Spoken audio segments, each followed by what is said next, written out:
Chancellor Theodoric von Borningen stood in front of the sleek shuttle with its 4 oversized engines and turned to face Major Hines. 4 black armored soldiers stood at attention behind the officer and saluted. "Have a good trip, Chancellor." "It won't be long," he replied. When Hines raised a questioning eyebrow, von Borningen smiled thinly. "Major, after 20 years our operation is nearly at an end, and I will no longer be Chancellor." "I understand, sir." "Don't worry about the changes we face, Major. Those 20 years will soon be past, and you will be there to see it all." "Permit me a private question, sir?" The officer seemed uncomfortable. The Chancellor nodded curtly. "Don't you think you should lead the new age after everything you have accomplished here?" "No," Theodoric replied immediately. "I may have chosen the difficult path, but my brother Ludwig is the last elected Chancellor of Harbingen, and the new order is his accomplishment. I am merely a tool. Not to mention he is the older brother. You know how it is among siblings. That hierarchy never changes."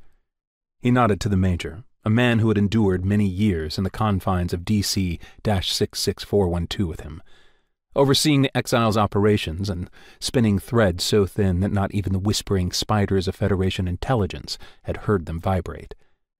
"Be of good cheer, my good Major. How does the saying go? See you on the other side."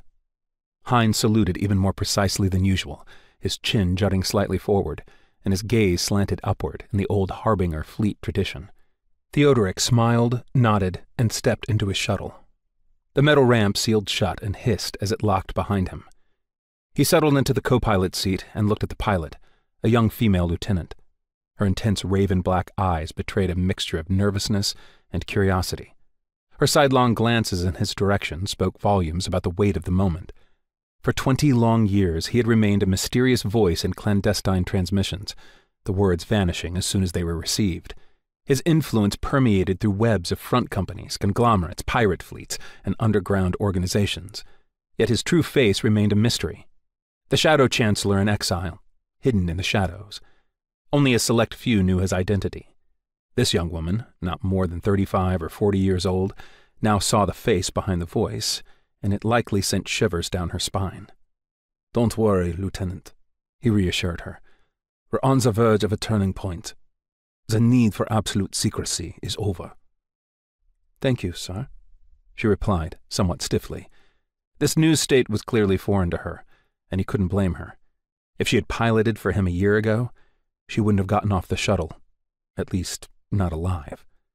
The fact was nothing he was proud of, but the need to leave their network and its structures hidden in the shadows had meant life and death. A single person saying the wrong word would have been enough to destroy a piece of their carefully assembled puzzle. And what was a puzzle without all its pieces?